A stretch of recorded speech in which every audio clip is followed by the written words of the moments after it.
Des millions d'internautes chinois sont bloqués derrière les pare-feux contrôlés par le Parti communiste et n'ont pas accès aux informations libres. Tout le monde connaît le grand pare-feu de la Chine qui permet au gouvernement chinois de bloquer certains des sites médias sociaux.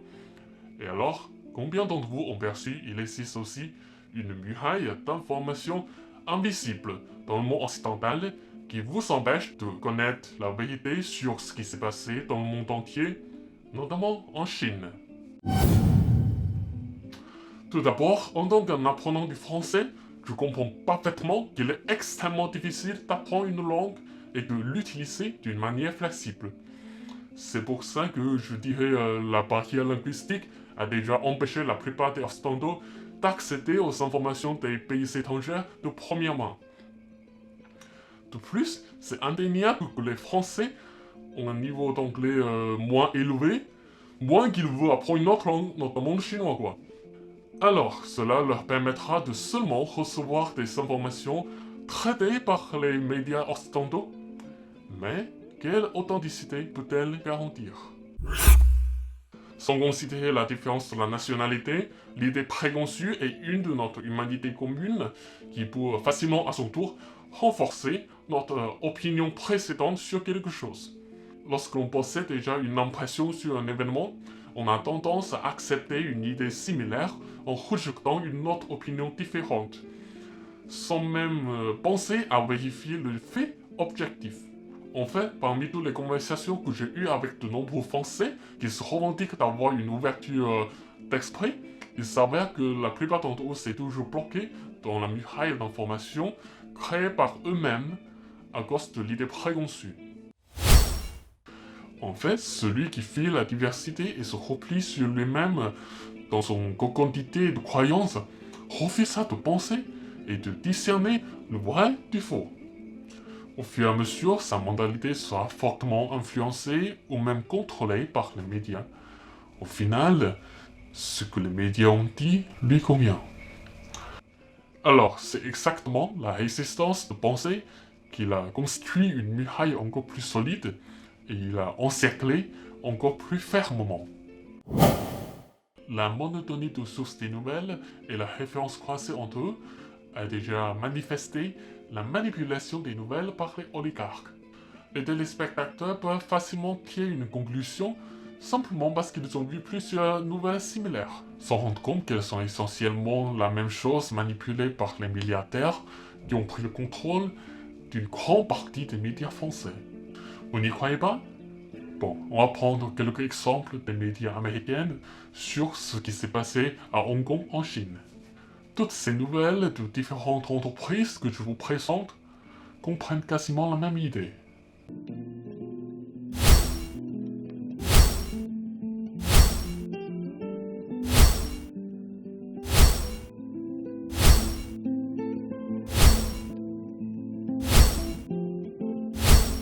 Encore et encore, on retrouve le même message dans toutes ces nouvelles. Alors, est-ce que quelqu'un a coordonné le message? Est-ce que la paresse a amené tous les journalistes à se copier? Ou selon vous, ces reportages ne sont que des coïncidences? Si vous ne croyez toujours pas à la manipulation des nouvelles, qu'en pensez-vous après regarder cette vidéo de compilation des actualités? Hi, I'm Fox San Antonio's Jessica Headley. And I'm Ryan Wolf. Our greatest responsibility is to serve our Treasure Valley communities, the El Paso, Las Cruces communities, Eastern Iowa communities, Mid-Michigan communities. We are extremely proud of the quality, balanced journalism that CBS 4 News produces. But we are concerned about the trouble and trend of irresponsible, one-sided news stories plaguing our country. The sharing of biased and false news has become all too common on social media. More alarming, some media outlets publish these same fake stories without checking facts first. The sharing of biased and false news has become all too common on social media. More alarming, some media outlets publish these same fake stories without checking facts first. Unfortunately, some members of the media use their platforms to push their own personal bias and agenda to control exactly what people think. And this is extremely dangerous to our democracy. this is extremely dangerous to our democracy. This is extremely dangerous to our democracy. This is extremely dangerous to our democracy. This is extremely dangerous to our democracy. This is extremely dangerous to our democracy. This is extremely dangerous to our democracy. This is extremely dangerous to our democracy. This is extremely dangerous to our democracy. This is extremely dangerous to our democracy. This is extremely dangerous to our democracy. This is extremely dangerous to our democracy. This is extremely dangerous to our democracy. This is extremely dangerous to our democracy. This is extremely dangerous to our democracy. This is extremely dangerous to our democracy. Comme ce que vous voyez, des centaines de chaînes de télévision ont en fait formé un réseau de télévision invisible et concerté. Tout ça n'est-il pas un lavage de cerveau? Et bien sûr, d'une manière imperceptible. Certes, les médias de gauche et de droite ont des attitudes différentes à l'égard des nouvelles nationales, mais quant aux nouvelles internationales, notamment celles de la Chine, quelle que soit leur tendance politique, la soi-disant neutralité dans les reportages n'existe plus. Ça n'existe plus.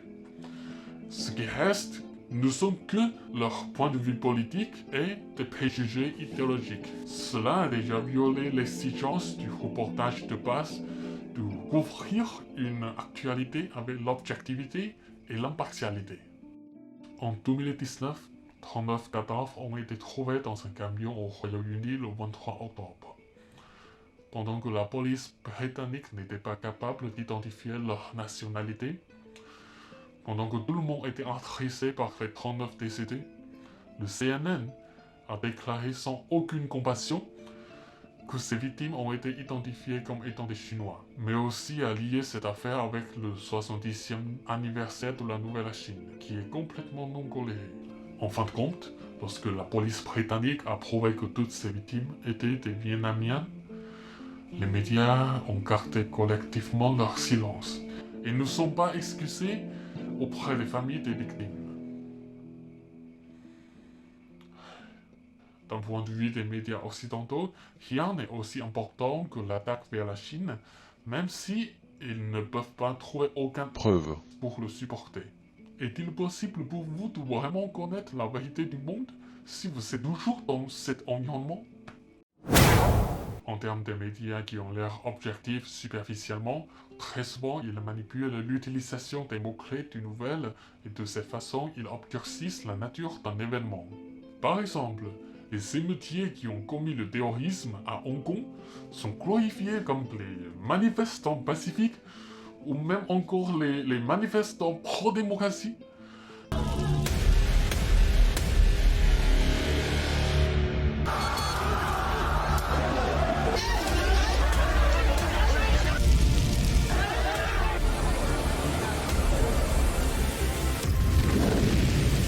Et en même temps, un retraité âgé qui a été brûlé vif par les émeutiers pour s'être opposé à la violence des émeutiers est diffamé comme quelqu'un de pro-béguin. Tout cela est fait pour influencer notre réflexion et enfin pour atteindre leur objectif politique. Dégueulasse. Afin d'influencer notre mentalité à tout prix, les médias ont même commencé à faire du montage sur les vidéos. Regardons la vidéo modifiée par la média DW et la vidéo originale en même temps. Vous trouverez qu'une partie de la vidéo a été supprimée par intention.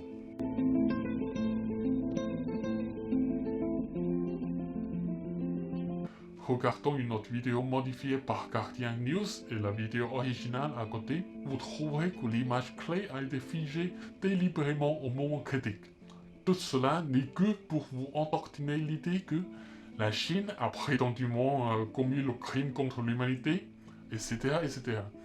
Tout en négligeant le fait véritable que les émeutiers dans la vidéo ont attaqué le policier et ont essayé de voler l'arme du policier.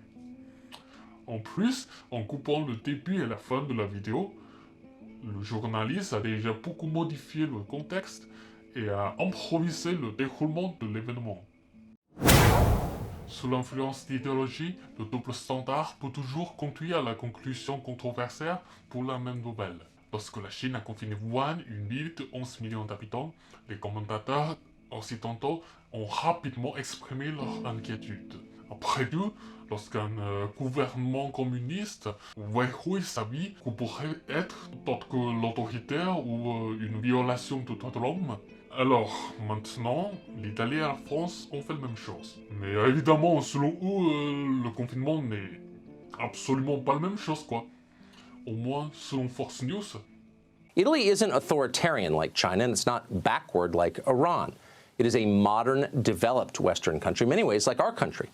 As of tonight, coronavirus has brought Italy to a standstill. The Prime Minister has suspended all travel throughout the country, unless it's for work, health, or emergencies. Toutefois, à gauche, un récit similaire est suivi. Le confinement de Wuhan a coûté très cher aux moyens de subsistance et liberté personnelle, alors que celui de l'Italie était un effort pour contenir la pire épidémie de coronavirus selon le New York Times. Voyez l'hypocrisie là-dedans, hein?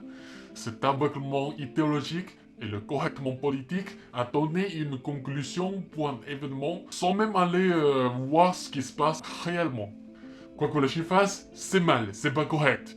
Car c'est de la dictature, c'est du manque de la liberté d'expression, c'est du communisme, n'est-ce pas? Cependant, la même chose est toujours correcte si elle est faite par les pays occidentaux. Hein?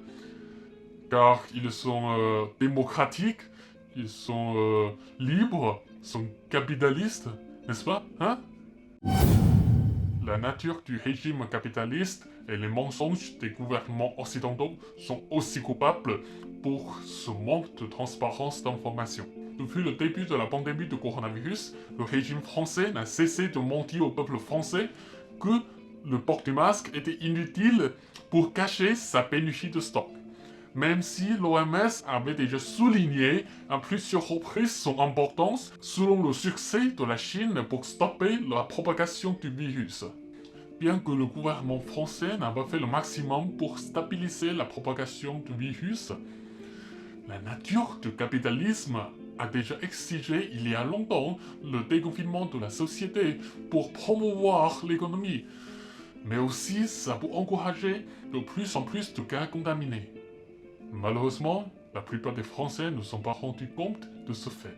En fait, ce que faisait le régime français va non seulement frustrer l'économie à long terme, mais aussi faire perdre la vie à de nombreux Français. On a le droit de savoir, mais très souvent il a été débrouillé par le gouvernement et les médias français sans laisser le peuple français au courant. Il a donc consolidé la muraille d'information invisible encore plus sérieusement.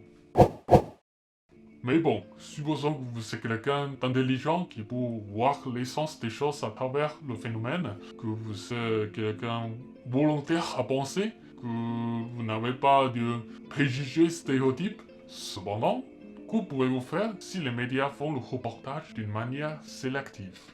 Lorsque les médias français accusent la Chine d'avoir commis les crimes contre l'humanité, très peu d'entre eux font le reportage sur le fait que, au cours des 40 dernières années, plus de 700 millions de Chinois ont échappé à la pauvreté, qui est le droit de l'homme le plus fondamental.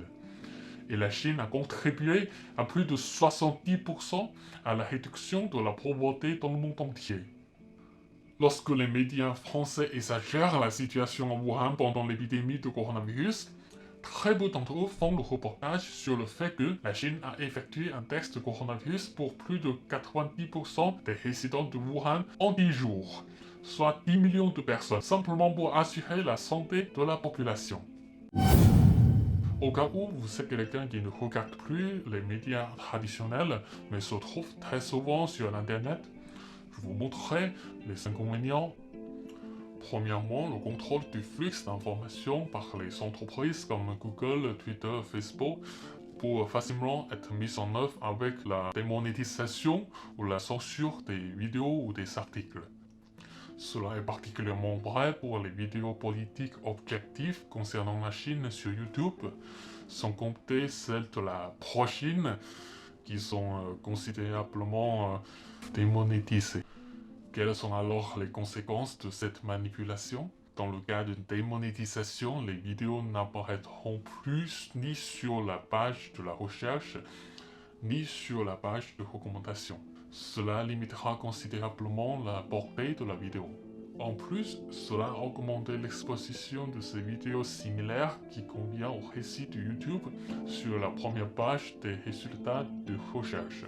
Quiconque a recherché ce sujet ne peut donc connaître qu'une partie de la vérité. Mais en même temps, le recoupement du même récit peut toujours être très convaincant pour les téléspectateurs. De plus, cela crée un cercle vicieux selon lequel les vidéos populaires obtiennent encore plus de vues et les vidéos non majoritaires deviennent encore moins populaires à cause de l'algorithme de recommandation. Ça, c'est en fait une très grande suppression et atteinte pour la vraie liberté d'expression. Deuxièmement, Google, le moteur de recherche le plus utilisé, a filtré beaucoup d'informations plutôt neutres concernant la Chine. Ce qui reste sont principalement les nouvelles anti-Chine. Certes, c'est difficile pour la majorité d'entre vous de bien distinguer l'authenticité de ces résultats de Google, mais pour ceux qui ont vécu en Chine pendant un certain temps, il est en fait très facile de voir que la plupart des résultats sont simplement des conneries. Lorsque l'on consulte Internet, non seulement on est dans un endroit moins libre et moins divers, mais aussi on est toujours influencé par l'hégémonisme et l'idéologie américaine. Bon, le but de cette vidéo n'est pas de stimuler le conflit entre les peuples des deux pays, mais d'inviter mes amis français à bien réfléchir à l'environnement actuel de l'opinion publique, afin que je puisse vous partager plus d'informations de la Chine, de la vraie Chine, qui vous permettra d'avoir une meilleure compréhension du monde. Ok, bon courage à tout le monde.